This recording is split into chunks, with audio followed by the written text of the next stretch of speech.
Jumpa lagi dalam acara podcast Dokter Kita Rumah Sakit Tebet. Bersama saya, Dr. Pinka, sebagai host acara hari ini. Hari ini kita akan membahas salah satu topik yang relevan dan penting untuk di Indonesia, yaitu mengenai demam berdarah denggi pada anak. Pada hari ini kita kedatangan seorang narasumber, seorang dokter spesialis anak, yaitu dengan Dr. Yusra, spesialis anak. Selamat sore, dokter. Selamat sore, dokter. Baik, dokter bisa jelaskan sedikit mengenai situasi denggi di Indonesia pada saat ini dan apa dampaknya ke anak-anak nih, dok? Baik, terima kasih dok atas pertanyaannya. Memang untuk kasus dengue di Indonesia cukup penting ya dok, karena seperti kita ketahui jumlah diagnosis kasus dengue di Indonesia cukup banyak.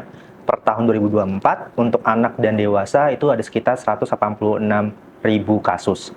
Dan seperti kita ketahui bahwa demam dengue itu memiliki beberapa fase ya dok, di mana kita perjalanannya berbeda-beda, yang ada 3 karakteristik, yaitu fase demam, fase kritis, dan fase convalescence, atau fase penyembuhan.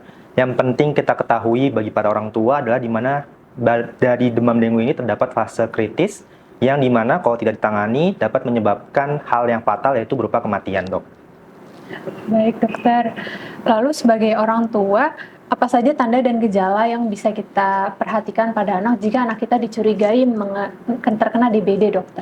Baik, tentu sebagai orang tua ini pertanyaan yang sangat krusial, di mana untuk gejala dengue itu atau DBD, yang pertama diketahui adalah demam. Namun selain demam, ada tanda-tanda bahaya yang perlu diketahui orang tua, yaitu 5 hal. Yang pertama itu adalah nyeri perut hebat atau nyeri tekan di daerah perut. Yang kedua itu adalah muntah yang terus-menerus, di mana apabila terdapat muntah lebih dari 3 kali dalam 1 jam, atau lebih dari 4 kali dalam 6 jam, itu merupakan tanda bahaya. Dan yang ketiga, terdapat akumulasi cairan secara klinis, berupa pembesaran perut yang semakin besar, dan juga anak mengalami sesak nafas. Lalu yang keempat, terdapat perdarahan mukosa yang ditandai dengan mimisan atau gusi berdarah. Dan yang kelima, yaitu perubahan kesadaran berupa letargis, di mana anaknya akan menjadi sulit dibangunkan ataupun sulit ditenangkan. Dan untuk pemeriksaan fisik, yaitu yang nomor 6, yaitu ada pembesaran hati, di mana lebih dari 2 cm yang akan dilakukan oleh dokter.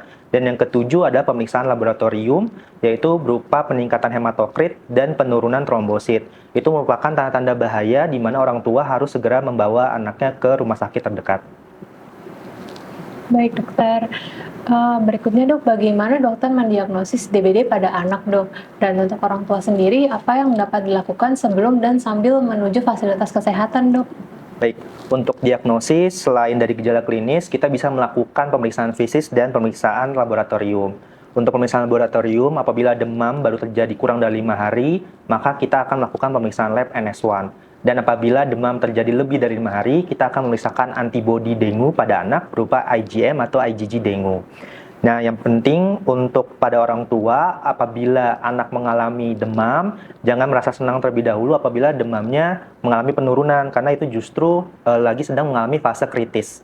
Yang dimana, seperti diketahui, dari fase kritis itu harus segera dibawa ke rumah sakit, ataupun dia harus mendapatkan cairan yang adekuat.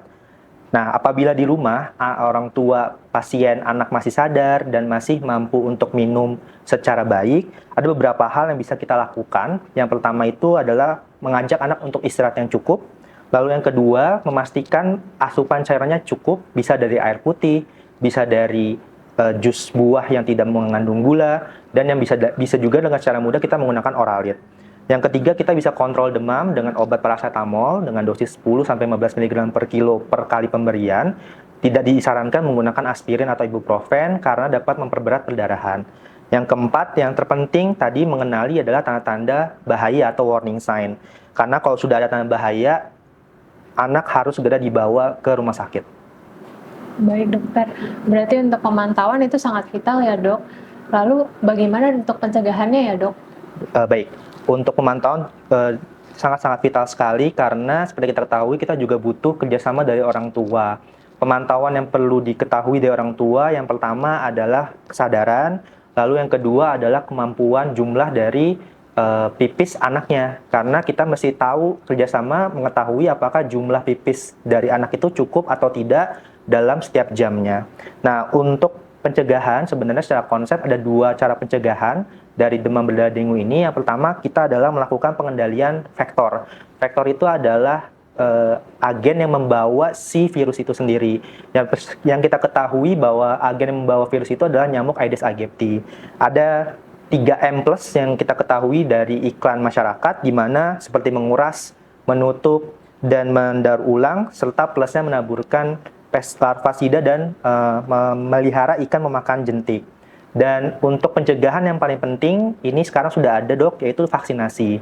Vaksin dengue sudah disetujui oleh Badan POM Indonesia yang dapat diberikan pada anak mulai dari usia 6 tahun hingga usia dewasa 45 tahun. Vaksin dengue itu sendiri bisa kita berikan sebanyak 2 dosis untuk seumur hidup, di mana dia perlindungannya terhadap 4 jenis strain virus dengue, dan pemberian antar dosis itu cukup dengan 3 bulan.